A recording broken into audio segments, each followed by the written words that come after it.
መንግስት በጠንካራ መሰረት ላይ የጸና ኢኮኖሚ ለመገንባት ከወሰዳቸው ማሻሻያዎች አንዱ ለአምራች ዘርፉ የተሰጠው ትኩረት ነው። በኢንዱስትሪ ሚኒስቴር አዘጋጅነት በሚካሄደው የኢትዮጵያ ታምርት ንቅናቄ ደግሞ የሀገር ውስጥ ምርታማነትን ማሳደግ ተችሏል። ዜጎች የሀገር ውስጥ ምርት እንዲጠቀሙም ግንዛቤ የፈጠረ ነው። የኢትዮጵያ ታምርት ኤክስፖ አንድ አካል የሆነው የኢትዮጵያ ታምርት የ10 ኪሎ ሜትር የጎዳና ላይ ሩጫም ለአራተኛ ጊዜ የአምራች ኢንዱስትሪ አቅምን በሚያሳይ መልኩ በመስቀል አደባባይ ተካሂዷል። የኢትዮጵያን ምርት በመጠቀም ገቢ ምርትን በመተካት በኩል ባለፉት ዓመታት የተገኙ ውጤቶች እጅግ በጣም ከፍተኛ የሚባሉ ናቸው። በዛሬው ሩጫም አትሌቶቻችንና መላው የዚህ ሩጫ ተሳታፊዎች በኢትዮጵያ የተመረቱ ምርቶችን በመልበስ ኢትዮጵያን በአትሌቱ መድረክ ብቻ ሳይሆን ለአትሌቶች የሚሆኑ አልባሳትን ማምረት የሚቻልበት እድል እንዳለ የሚያመላክት ተሞክሮ በማስተላለፍ ላይ እንገኛለን። ይሄን ይበልጥ ለሌሎች የዓለም ሀገራትም ምርቶቻችን በማምረት የምናሰፋበትና ተደራሽነትን የምናለቅበት የማስተዋወቂያ መድረክ ተደርጎ ሊወሰድ የሚችል ነው። ስፖርቱን ከኢንዱስትሪው ዘርፍ ጋር አስተሳስሮ ለመሄድ የተተገበረ ባለው ስራም የስፖርት ትጥቅ በሀገር ውስጥ ምርት እንዲተካ ሆኗል።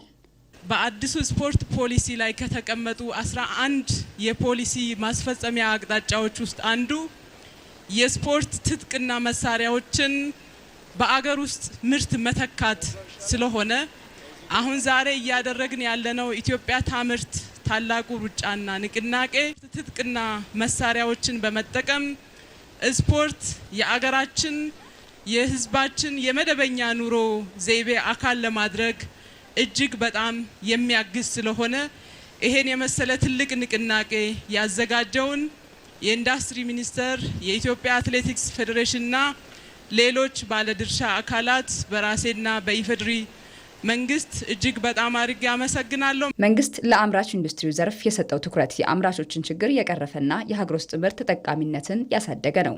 ሀገራችን ኢትዮጵያ በአሁኑ ሰዓት የሀገር ውስጥ ምርት የመጠቀም አቅማችን ከፍ እያለ መጥቷል።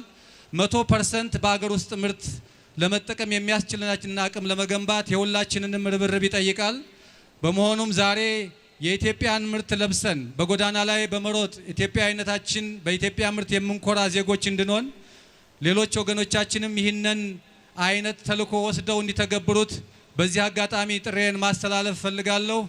አገራችን ከሸማችነት ከውጭ ሸማችነት ወደ ሀገር ሸማችነት እንድትለወጥ በትኩረት የምንሰራ መሆኑንና ይሄ ኢትዮጵያ ታምርት ፕሮግራም ደግሞ ለኢትዮጵያ ኢንዱስትሪ በጣም ፈርቀዳጅ የሆነ መንግስት ችግራችንን የሚያይበት መድረክ በመሆኑ ይሄን መድረክ አጠናክረን ከመንግስት እና ከህዝባችን ጋር የምንሄድ መሆኑን እየገለጽ ኢትዮጵያ ታምርት እኛ ምንሸምት የሚለውን ዓላማ ይዘን እንድንጓዝ ጠይቃለሁ። አመሰግናለሁ። የአምራች ኢንዱስትሪው አቅም በተገለጠበትና ስፖርቱ ከኢንዱስትሪው ጋር በተቀናጀበት በዚህ በጎዳና ላይ ሩጫ ከፍተኛ የመንግስት የስራ ኃላፊዎች፣ አትሌቶችና ባለሚናዎች ተገኝተዋል።